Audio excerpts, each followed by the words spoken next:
a pesar de este gran éxito que tuvimos como país en el siglo XX, había que reconocer que el sistema educativo que teníamos tenía muchas deficiencias. Era un sistema educativo que se había creado para responder a los retos del siglo XX y no a los retos del siglo XXI. Un siglo con un mundo altamente globalizado, con un cambio tecnológico a una velocidad como nunca antes había sucedido, una creación y acumulación de conocimiento también sin precedente que demanda un sistema educativo diferente. Pero además, y eso también hay que decirlo con toda claridad y reconocerlo, el sistema educativo también incurrió en muchos vicios. Se fue convirtiendo en un sistema educativo clientelar y corporativo, autoritario en muchos aspectos, poco transparente, con vicios como la herencia y la venta de plazas, un sistema que no permitía que los maestros tuvieran un desarrollo profesional de acuerdo a su mérito, de acuerdo a su propia capacidad, un sistema educativo que también fue dejando en el olvido y en el abandono a las escuelas del país, no únicamente en materia de infraestructura, sino también en materia de su organización. Se fue creando una escuela burocrática que inhibía la creatividad, la autonomía de gestión y el libre pensamiento. De igual manera, había que reconocer que los enfoques pedagógicos se habían quedado atrasados, que los contenidos también ya no respondían a las demandas, como lo decía hace un momento, del siglo XXI. Y aún más, la función que en algún momento tuvo nuestro sistema educativo de ser una fuente de movimiento social, también se había interrumpido. El sistema educativo, en lugar de ser una plataforma de ascenso social, se convirtió también en un factor de reproducción de la desigualdad de nuestro país. Y es por eso que se decidió hacer una gran reforma educativa.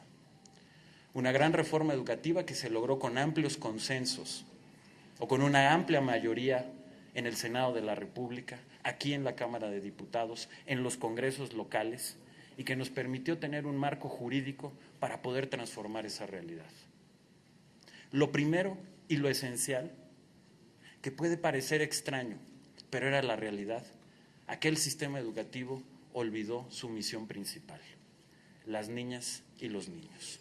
Y lo que hace esta reforma educativa es que sean las niñas, los niños y los jóvenes quienes vayan primero.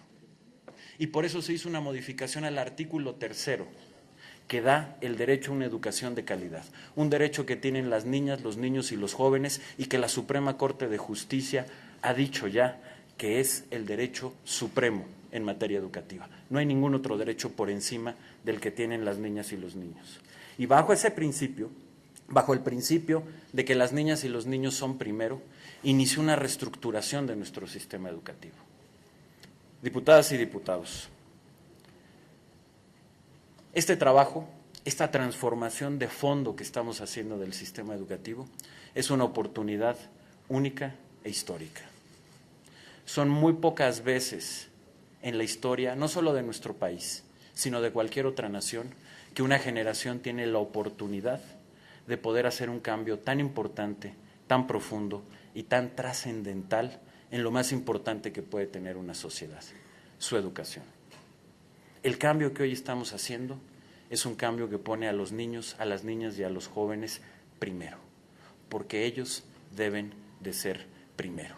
Es un cambio que su objetivo, como lo decía hace un momento, es educar para la libertad y para la creatividad, que lo que busca es darles los conocimientos, las herramientas y las habilidades para que los niños, las niñas y los jóvenes de México puedan triunfar, aquí o en cualquier lugar del mundo, que puedan disputar con quien sea y donde sea un lugar de privilegio como lo merecen, que sea a través de la educación como podamos tener un país más libre, porque estos niños y estos jóvenes tendrán opciones, un país más próspero porque podrán tener mejores empleos, un país mucho más justo porque solo con una educación de esta calidad se va a poder romper con la desigualdad estructural que tiene nuestro país. Y finalmente también una tarea central de la educación para que los niños, las niñas y los jóvenes de México sean más felices.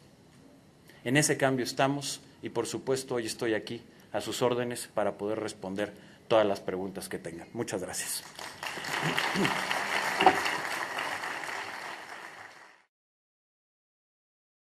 Secretaría de Educación Pública, Gobierno de la República.